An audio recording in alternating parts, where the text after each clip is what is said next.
Chapter 4. The cat had taken him. It had carried him. Drannith paced back and forth on the bald hilltop, replaying the scene in her mind. The stranger with the bow had grabbed hold of the monster, and then it had picked Lukka up before taking to the air, as though... She shook her head. It doesn't make sense. Monsters didn't carry humans around like beasts of burden. They certainly didn't help them or listen to their commands. Maybe Father's right. Whatever had happened to Lukka, this connection he'd formed to the winged cat clearly went deeper than just one moment on a deserted farmstead. And if so, what then? "Will you sit down?" Mized said. "It's making me tired just watching you." Drannith turned and stared at the hunter. Mized had stripped off most of her rattlebone armor, rewrapping the bandages around the deep gashes she'd taken in her side in the brief fight against the strange spectral bear. It had to hurt, but she seemed relaxed, and her companions were equally at ease. Toothcracker was stretched out and snoring loudly. Dog's Breath was mending an intricate snare, and Nightshade was playing checkers with Cedra and cheating outrageously. Behind them was a bonfire, which let off a long plume of bright blue smoke. Mized had built it just after they'd set up camp, and Cedra had tossed in some kind of powder that made the smoke its color. It reached high into the late morning sky now, the plume mixing with the lowest clouds. "I'd be calmer if you'd explain to me what we're doing here," Drannith said. "Because of your man's mistake, we lost Lukka. Last we saw, he was headed that way." She pointed north. "And yet we've gone half a day out of our way to sit around for hours on a deserted hilltop. If you're giving up on this contract, please tell me now, so I can return to the General and give him a report on your conduct." Mized cinched her last bandage tight and got to her feet. The hunter, still in her steel mask, was several inches taller than Drannith, who had to force herself not to take a step back.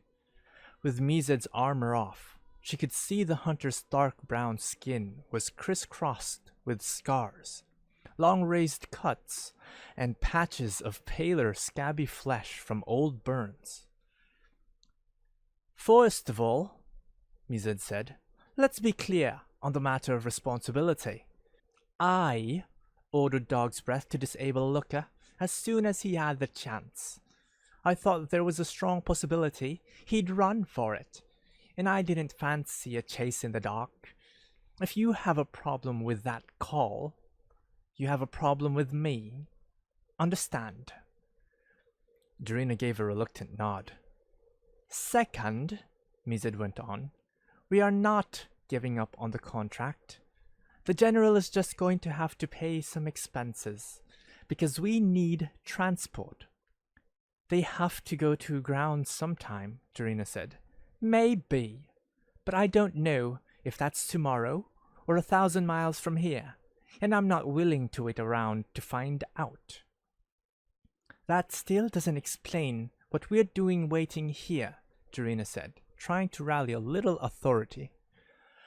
"We are waiting for a ride," Mized said, hooking a thumb at the column of smoke. "It shouldn't be long." "A strange snowfall that drifts up," Cedra said suddenly.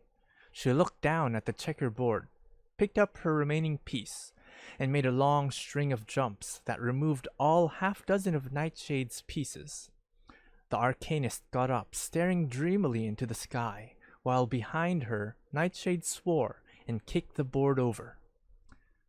"Balloon coming," Dog's Breath said, stowing his work in his pack and getting to his feet. "Signal flags! They're coming down for us." "Do you recognize the colors?" Mized said. "Not apart from the sky sail flag," Dog's Breath said. "Must be an independent." Skysail. Drina had heard of the aerial sanctuary, the city that floated above the clouds. Skysail traders came and went from Drannith a few times a year, bringing goods from far-off lands.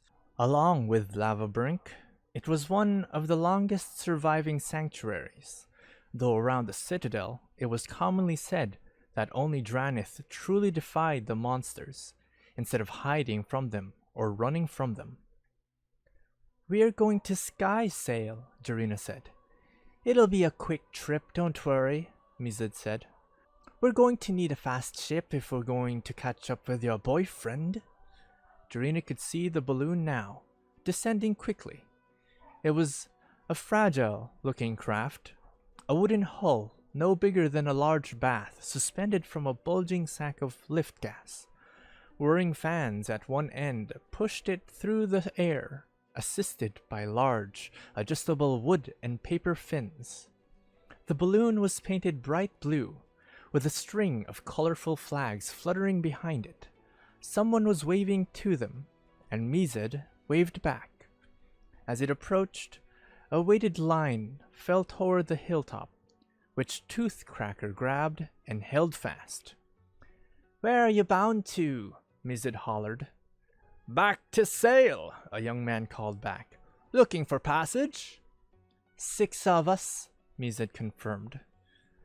"That'll take more gas," the young man said. "You can pay?"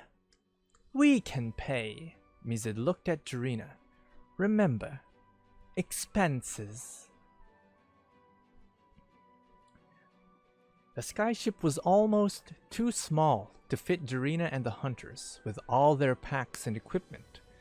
The young man, who turned out to be named Tef and comprised the entirety of the crew, connected a clay jug to the balloon and opened a valve, letting more gas into the bag with a hiss until the craft lurched back into the air. The big rotating fans at the rear, evidently driven by magic, whirred back to life, and soon they were cruising through the air at considerable speed. Jarina had never considered herself afraid of heights, and she'd walked along the railings of the highest balconies in the citadel, much to the despair of her minders. Something about seeing the entire country spread out below her, like a map, was still unsettling though, and she found herself gripping the side of the ship hard. She was very conscious of the fragility of the gas bag, and how many flying monsters there were, with sharp teeth and claws. If they were in the skies today, however, they were after more tempting targets than the little balloon, and it was only a few hours before they sighted the lights of Skysail. It became visible first as a dark mass on the horizon, with tinkling points of colored light scattered across it, moving like fireflies. Gradually it resolved, through wisps of cloud, into a fantastically complex mess of tethered balloons, hanging walkways, and skyship decks, all connected by a web of ropes and linked together with ladders and nets. Other skyships hovered around in the process of loading or unloading. A ship didn't so much dock with the city as become temporarily part of it, its deck linked with the rest until its captain decided to go, and the lines were cast off. Jarina had a hard time imagining what it would be like to live in a place like this, where any building might vanish at the whim of whoever owned it, and the whole city could easily break apart in the face of a threat like a flock of birds facing a hawk. It made her oddly homesick for Drannith's solidity, the permanence of its granite walls and crystal spires.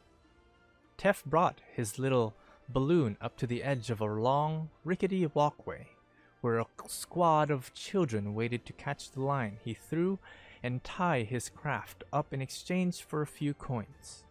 Mizid hopped over the side without even waiting for the lines to be tied off, apparently unbothered by the sway of the planking under her feet. Jarina followed, swallowing a roll in her stomach, and the rest of the hunters disembarked behind her, already bickering. Mizid had picked out one of the docked children, a scruffy girl in rags, and flipped her a copper. "Is vermilion in port?" she said. "These past 2 days," the girl said promptly. "Where can I find her?" At the girl's raised eyebrow, Mized sighed and handed over another coin. The girl rattled off a string of directions that meant nothing to Drannith, but the hunter seemed satisfied. "About those expenses," Mized said. Drannith rolled her eyes. "I'm sure my father will reimburse your small change." The hunter barked a laugh. "Not that. Captain Falk has the ship we need, but he doesn't come cheap, and I don't have enough ready cash to hire him. You'll need to write him a draft." Drannith winced. Her father would not like having to pay up some sky pirate, but he'll like losing Lukka even less. "Drannith will pay," Drannith assured the hunter, "if this Falk can deliver. He's a pain, but Vermilion is fast and well armed," Mized said. "Dog's breath." The dog-masked hunter materialized at her side. "Yeah? Take everyone to the usual pub and buy a few rounds." She handed some more coins. "I'll come get you when we've got our ship." "How come he gets to carry the cash?" Nightshade complained. "'Cause last time you lost it all betting on dots," Toothcracker rumbled. "Tiny butterflies," Cedra trilled, "dancing and dancing, but never landing in the right place." "Shut your hole," Nightshade grumbled. "That bloody girl cheated." Mized set off down the walkway, and Drannith followed. They took a strange winding path, climbing up ladders and across stretches of netting, stepping from skyship to skyship without more than a nod to the inhabitants. It was like a city with no streets, Drannith thought, with each house just opening directly into the next, so to get anywhere you had to walk through your neighbor's living room. There were some common areas, broad squares of planking suspended from their own heavy-duty balloons. These were mostly markets, where everything under the sun seemed to be for sale. Weapons and armor from Drannith sat alongside stonework and mechanisms from Lavabrink. Endless varieties of ropes and gear made on Skysail itself, and other commodities harvested from the world below. The people were of all sorts too, from traders wearing the flamboyant Skysail styles, to soberly dressed Drannith merchants and masked hunters with their huge spiked weapons, along with many others Drannith couldn't identify. At a stall selling used books, an imposing woman with long dark hair dressed in flowing silks flipped through one volume after another, to the rising irritation of the shopkeeper. As the crowd swelled around the stall, the woman assembled a stack of volumes nearly taller than she was, paid the surprised vendor, and walked briskly away with the whole thing effortlessly balanced in her arms. Drannith frowned at the stalls full of monster parts, horns, teeth, bones, skin, anything that could be preserved and used. That trade was illegal in Drannith. The point of killing monsters was to keep people safe, not to make profit. "Do you spend a lot of time here?" Drannith said, as Mized ably threaded her way between market stalls. "A fair bit," the hunter said. "Drannith pays the best bounties, but Skysail's the best place to spend them. You wouldn't believe the things you can buy aboard the right ship." "I suspect I would," Drannith said darkly. "Maybe you would at that," Mized said, a slight smile showing on the burned part of her face. "Here's Vermilion. Just don't let Falk get to you." Before Drannith could ask for clarification, Mized was climbing yet another rope ladder, the bones on her armor rattling. Drannith followed, ascending to the deck of a large skyship. It was tethered only loosely to the rest of Skysail, straining under the pull of 3 lumpy gas bags as though it were eager to be off. Vermilion was the size of a proper ocean-going ship, with multiple decks and an elaborate system of fans and rudders. Fore and aft, a pair of ballistae were mounted on revolving turrets. At least a dozen men and women were at work on deck, under the supervision of a short man in a flaring black coat and enormous purple hat. "Captain Falk," Mized said. The man in the coat turned and smiled hugely, spreading his arms. He had a craggy-lined face, with a great bushy beard and wild, unkempt eyebrows. His coat flapped behind him as he strode over. "Ah! The lovely Mized," he said. "My dangerous beauty." "Shove it," Mized said. "Nobody's called me a beauty since that elemental melted my face, and they weren't exactly lining up before that." "Ah, but I see past your outer facade to your truest heart," Falk said, bowing deep. "Which is just as ugly, I promise you." Mized pushed Drannith forward. "I brought you a client." "And a fine-looking one at that," Falk said, with another bow. "And who might you be, my dear?" "Captain Drannith of Drannith," Drannith said, voice icy. "My father is General Kudro." "The General's daughter!"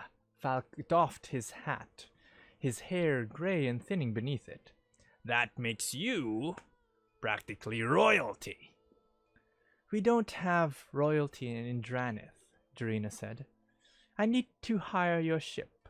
We're in pursuit of a traitor and a flying monster, and we don't have time to waste."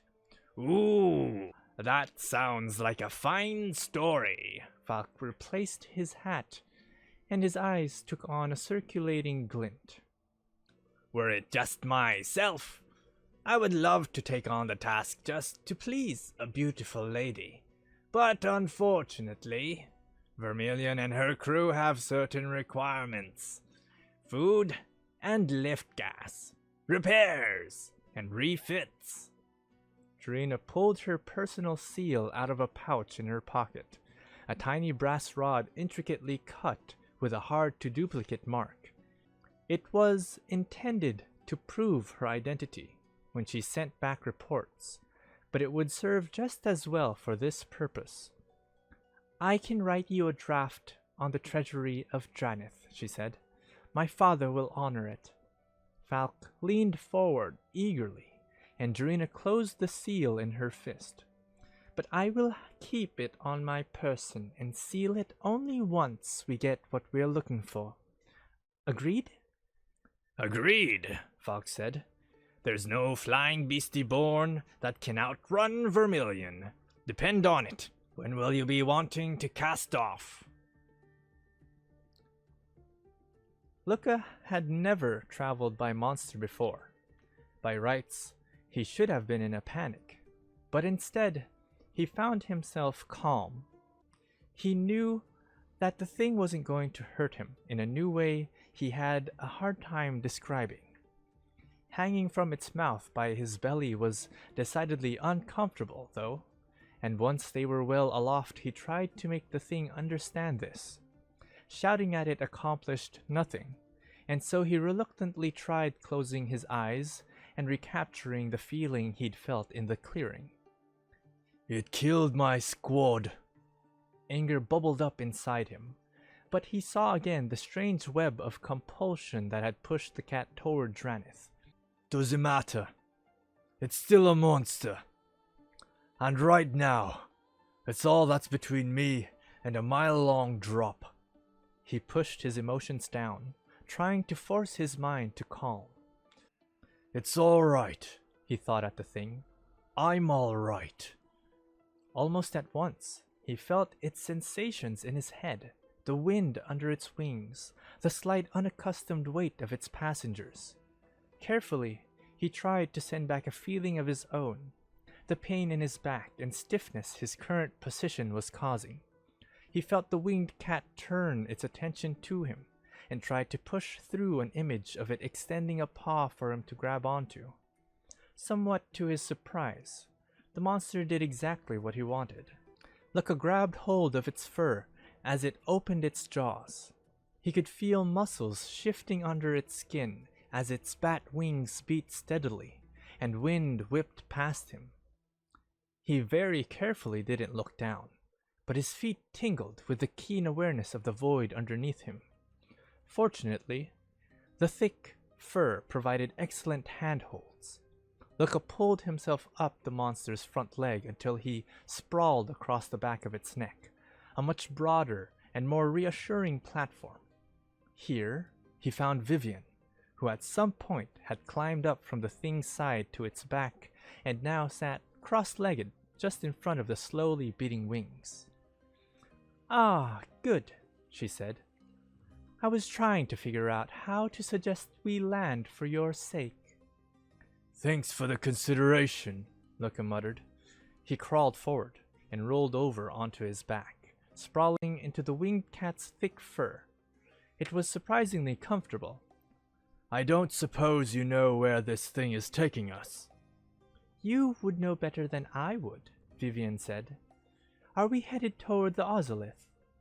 "Roughly," Luca said, after glancing at the sky. "Then I suspect that this is our ultimate objective, though I certainly hope there will be stops along the way." "There'd better be." A wave of sudden exhaustion washed over Luca, and he closed his eyes just for a moment. "Gods, it's been a long day." He wouldn't have thought he could fall asleep on the back of a flying monster, but when he opened his eyes again, the sun was high in a cloudy blue sky, and the winged cat was descending rapidly. Vivien was on her feet, shading her eyes with one hand. "What's going on?" Luca rolled over, not confident enough in his balance to stand. "We appear to be landing," Vivien said. "There's a large crystal formation. Do you think it's the Ozolith?" Luca raised his head and saw they were heading for the side of a steep-edged ridge, where large red crystals jutted out like a row of teeth. He shook his head. "The Ozolith is bigger, and surrounded by rings of smaller crystals," he said. "I think it's a lot farther, too." "Then I admit I don't know where we're headed. Can you get anything out of our friend?" "It's not a friend." Luca bit back the sarcastic response. "If it helps us, it's a useful tool, but that's all." He closed his eyes and reached out, sending a gentle interrogative feeling. The sequence of images and emotions that came back was confusing. "It's going to meet someone," he said. "Someone is calling it. Something of that nature." He frowned. "It can feel the energy that flows everywhere. The crystals concentrate it, so that's where the feeling is strongest." "Fascinating," Vivien said.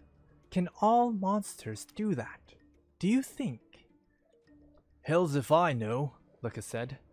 "Nobody's ever talked to the bloody things." The winged cat spiraled in toward the crystals, losing speed gradually until it was able to land with barely a jolt to its human passengers. Luca slid off as quickly as he could, relieved to have his boots on solid ground again. Vivien lingered on the thing's furry back, crawling forward to scratch it behind its ears. It gave a long rumble of satisfaction. "All right," Luca said, turning in a circle to look around.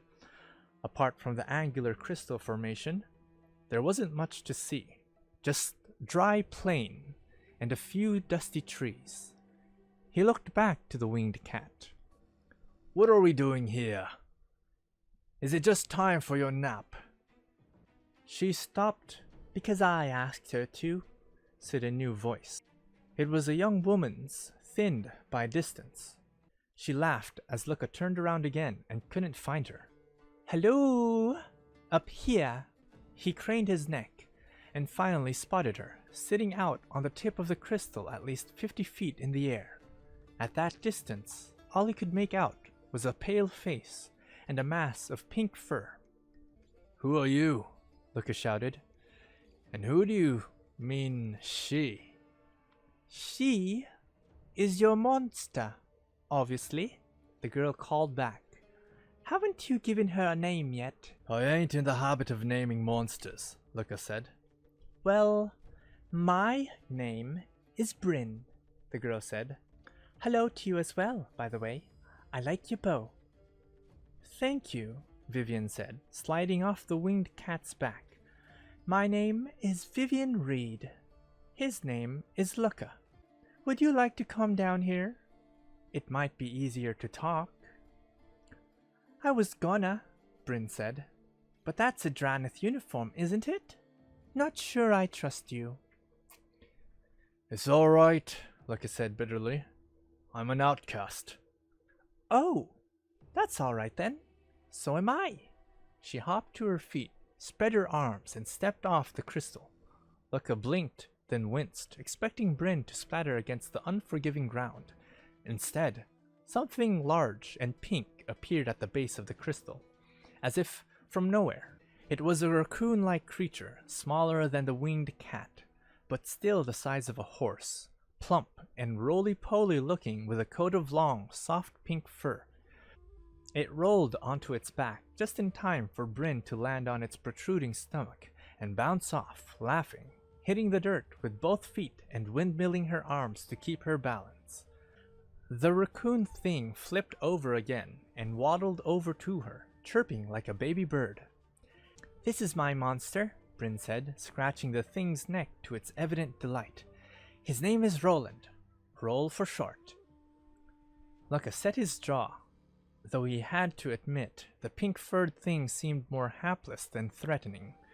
Bryn was even younger than he'd guessed, a teenager. Her clothes were all leather and homespun, carefully patched and maintained. A ruff of pink fur adorned her shoulders, matching Roland's color. Her hair, wild and spiky, was the same shade. Fascinating, Vivien said, coming forward. May I examine him? Sure, Bryn said. Roll, don't eat the nice lady. At the sight of Lukka's expression, she laughed. That's a joke. Roll doesn't eat people. He always spits out the bits. They upset his digestion. Lukka fought for patience. He'd never been good with children. Can you explain, he said slowly, what you meant when you said that you called my monster here? Sure, Bryn said. The monsters can talk to each other through the crystals, right? They connect to each other like a web. So I'm having a nap when Roll wakes me up and says, hey, there's a monster I've never seen before flying north, and she says she's taking her human up to the Ozolith. And I think, I really ought to talk to him first, because I've been trying to get to the Ozolith, but it's guarded by a bunch of nasty things with teeth, and so this poor guy doesn't know what he's getting into. Please, slow down, Luca said. Does your monster actually speak? Vivien said, looking up from where she was toying with Roll's poofy pink tail. He doesn't speak, but we mostly understand each other. I'm, paraphrasing. Bryn looked back to Lukka. Want me to start over? What do you miss? Lukka, who had been more or less caught up by now, said, Why are you trying to get to the Ozolith? Something weird is going on there, Bryn said. Her cheerful smile faded. Something bad. It makes the monsters crazy. Roll hasn't felt anything like it before. Our objectives are the same then, Vivien said. But you said you've been unable to reach it. Last time, me and old Spikyhead went together, Bryn said. But there's these things, all black, with too many eyes. Nightmares, Lukka said. Yeah, and they wait near the Ozolith and come after anyone who gets near it. Spiky's monster is a good fighter, but we still had to run for it. She threw her arms around the raccoon's neck. Roll was kicking their butts, but I didn't want him to get hurt. I'm sure, Lukka said, eyeing the pink puffball. You can talk to others through the crystals, Vivien said. Others like yourself, with bonded monsters. Yeah, Bryn said. There's more and more of us lately. When I first found Roll, it was just a couple. But now there's Spiky and Veen and... We have to get to the Ozolith, Luca said. If we can get there, we can find out what in the name of all the gods is going on. And maybe that will be enough to get General Kudro to let me come home. The thought of his city, of Darina's eyes in the last moment before they'd flown off, made his throat grow thick. Perhaps if we work together, we can overcome the Guardians, Vivien said. Well, Bryn said uncertainly. I dunno. She would be a help. She nodded at the winged cat. But what about you? I may not have a monster, Vivien said with a slight smile, but I believe I can contribute. And Lukka is right. It is imperative that we reach the Ozolith. Bryn said, closing her eyes in thought. She opened them again and put on a huge grin. Okay, let's try it. I'll call whoever's around to meet up with us. I warn you though, Spiky's sort of grumpy. Kind of like Lukka, actually. Perhaps they'll get along, Vivien said. Somehow I doubt it, Lukka muttered.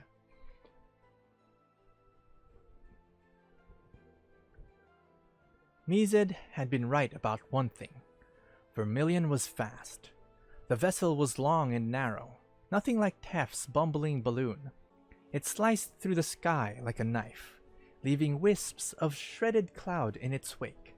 The spinning fans that drove it gave off a continuous drone, and the huge fins and rudders that shaped the wind to keep the ship pointed in the right direction creaked and groaned continuously as they shifted against their ropes.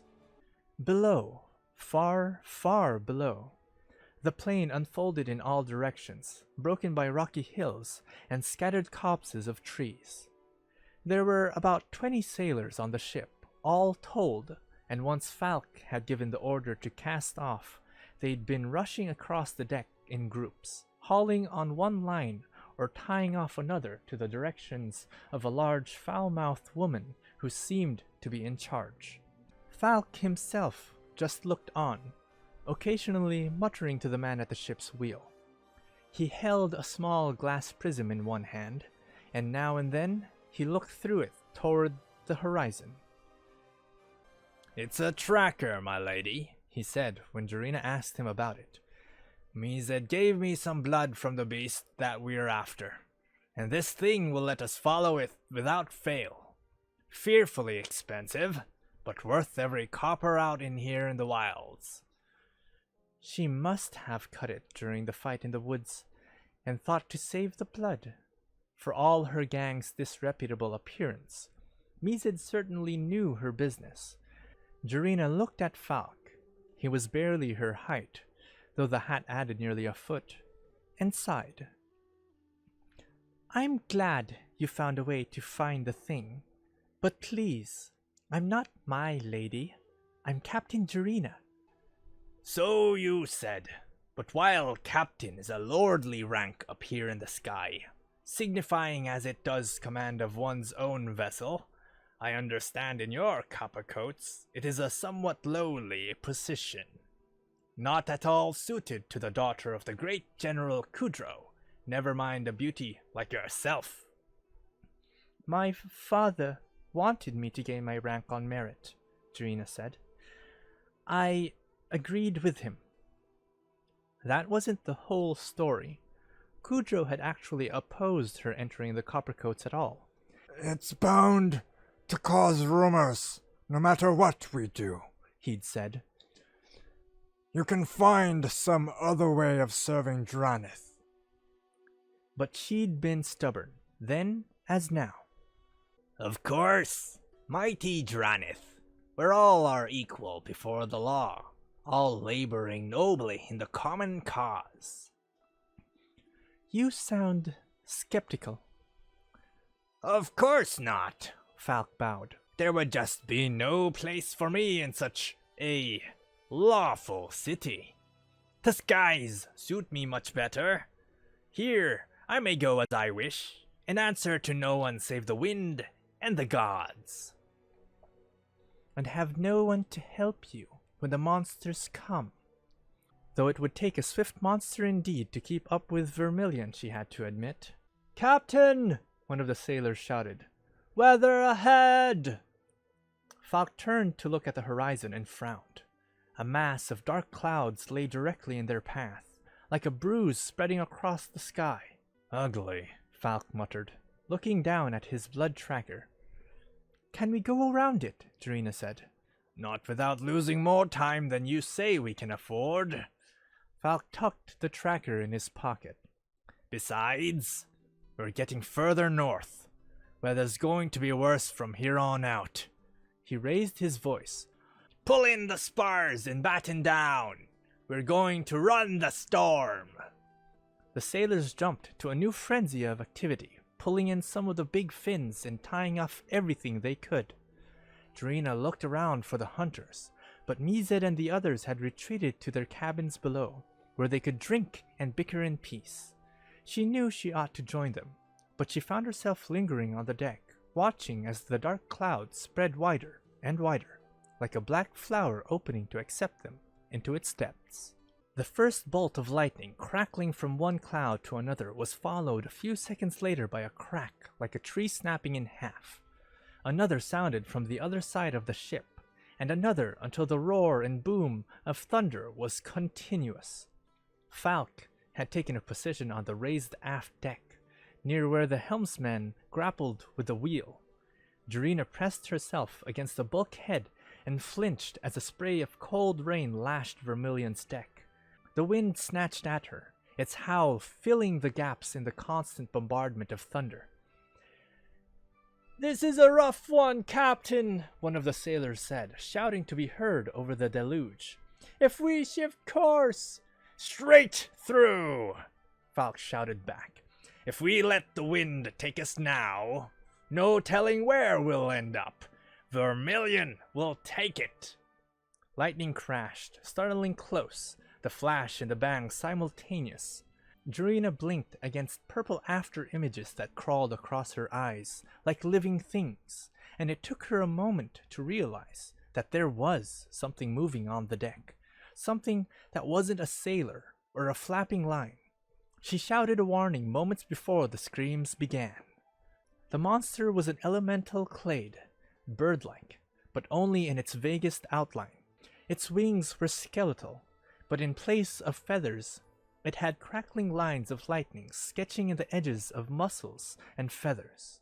A raptor's long, curved beak ended in a vicious point, and the creature surveyed the deck with huge, owl-like eyes, glowing blue-white with electrical power. An unfortunate sailor was trapped under its taloned foot, screaming as one long nail raked a bloody line down his chest. Drannith drew her sword, trying to run against the wind but managing only a quick stagger. She was surprised to find Falk at her side, a cutlass in one hand, shouting instructions to his panicking crew. "Keep the helm steady!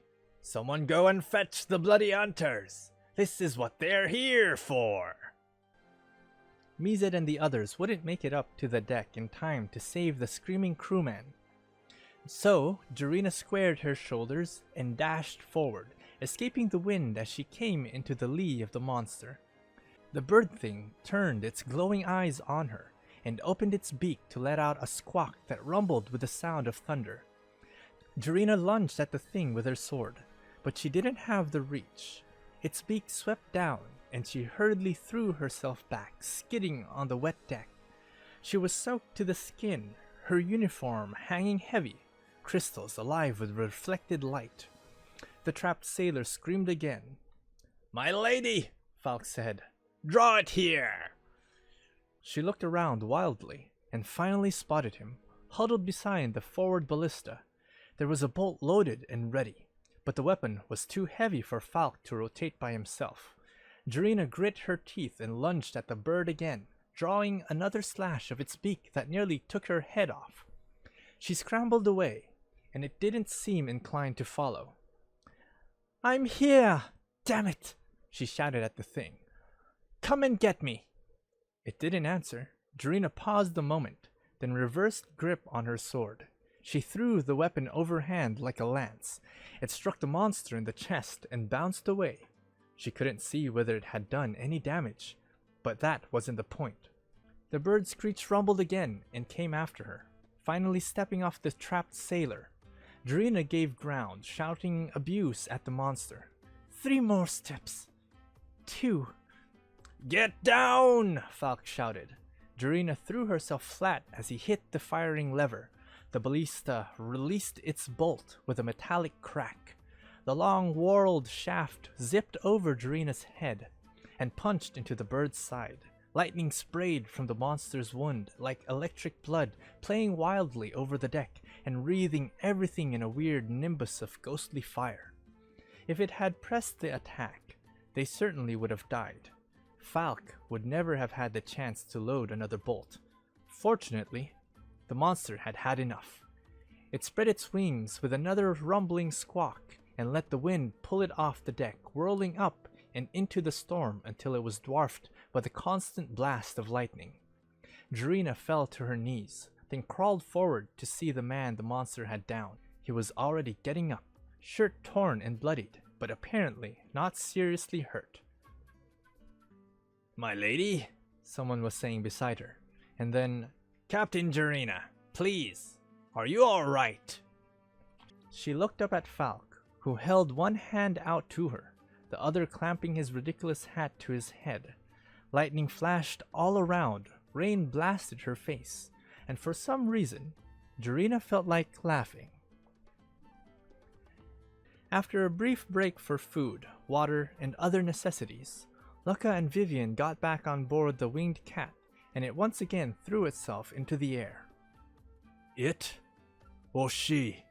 Lukka had never thought of monsters as having sexes, but he supposed ordinary cats did, so why not giant ones? She then.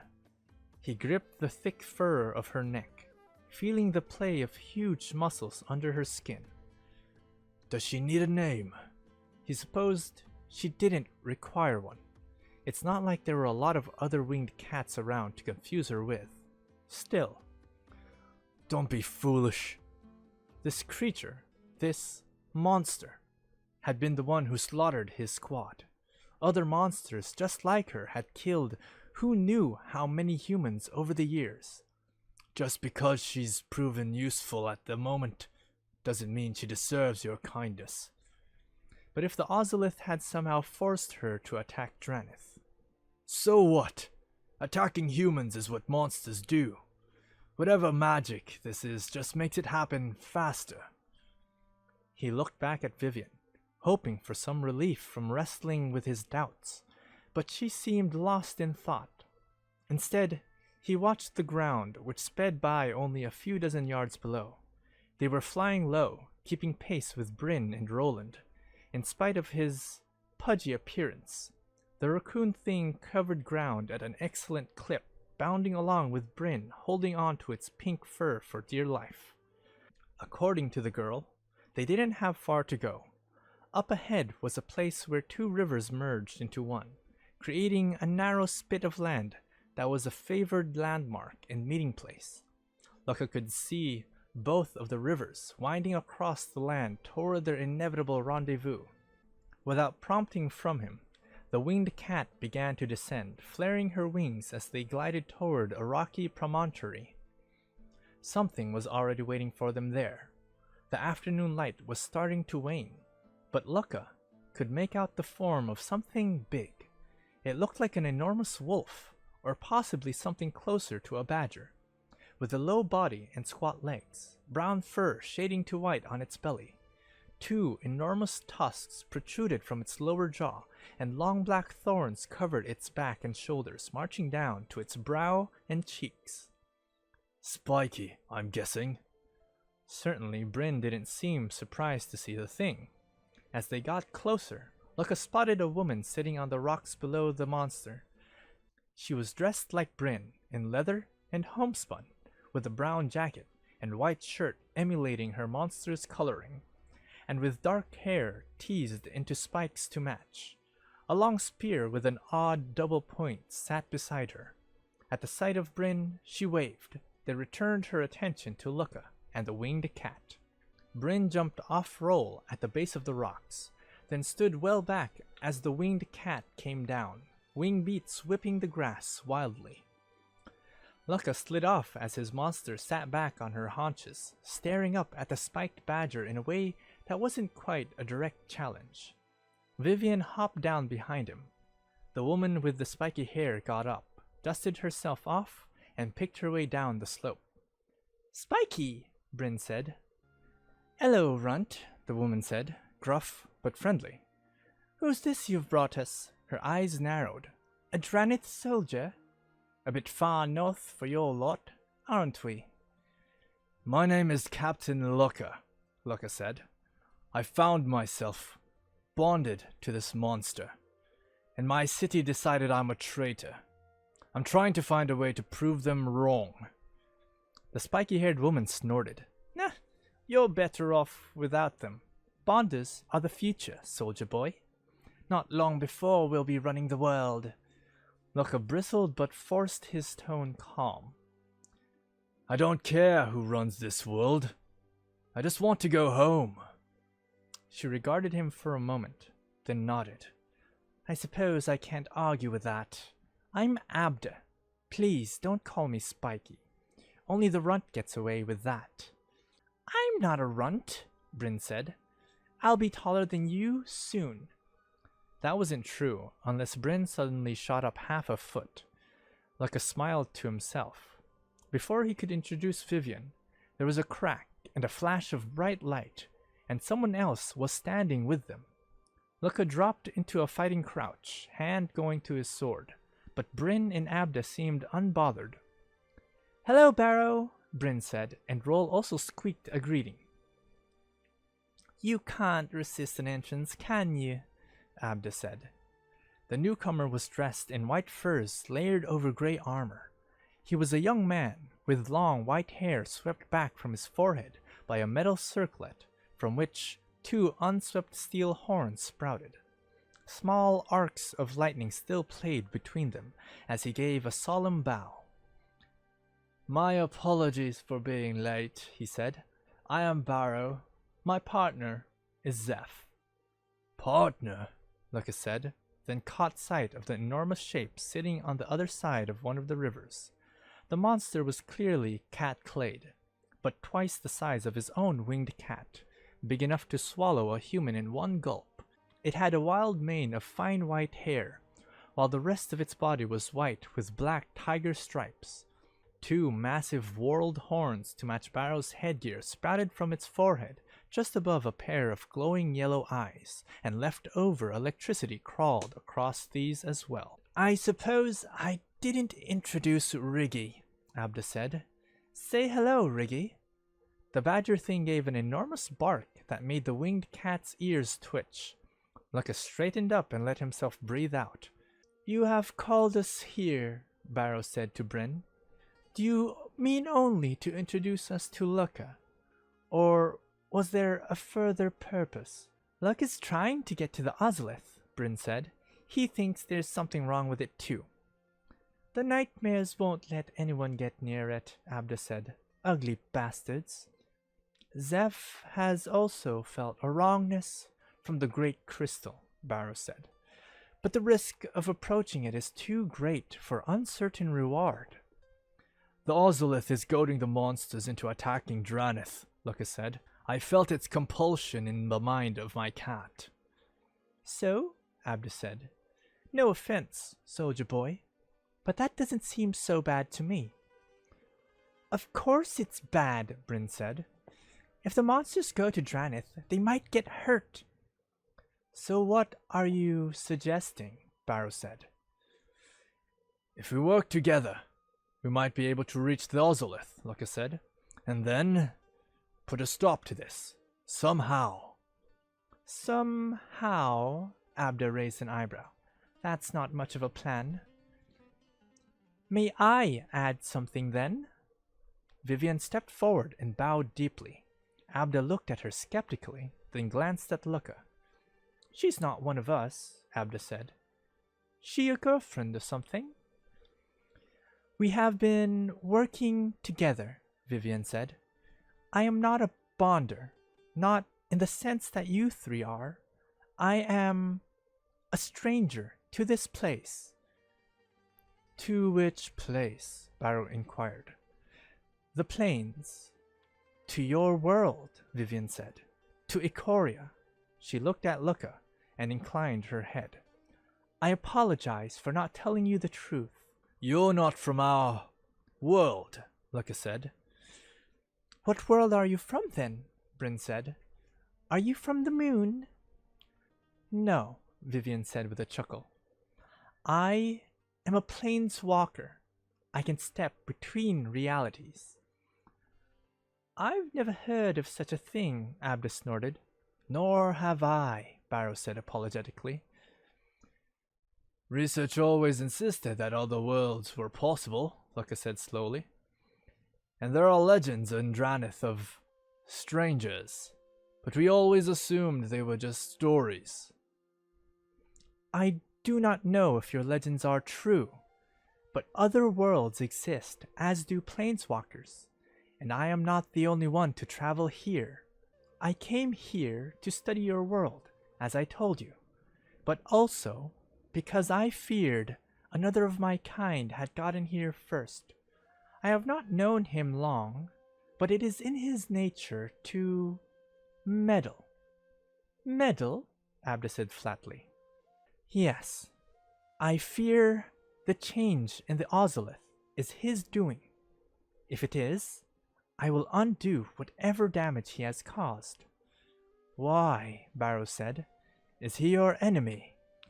My reasons are my own, Vivien said. There was a flicker of emotion in her normally calm demeanor. But trust me when I say, it will benefit you and everyone on your world if you help me reach the Ozolith. I can help return it to its natural state. There was a long silence. Luca found himself holding his breath. Well, Abda said eventually, it's a better plan than maybe we'll think of something, but I'm not sure if I buy any of this. I buy it, Bryn said. If the monsters stay in the wild and don't bother Drannith, it's better for everyone, right? Monsters attacked Drannith before all this happened, Abda said. But only the mean ones. Lukka's monster told Roll that it didn't want to hurt the humans, but something made it. Zeph has communicated something similar to me, Barrow said. He strongly believes we should attempt to reach the Ozolith, and I believe I concur. Hells, Abda said. If you two are so convinced, I suppose Ridgie and I can pitch in. I wouldn't want the runt getting hurt. Then it's decided, Vivien said. Thank you. I promise I will be worthy of your trust. When we're done, Bryn said, can you take me to the moon?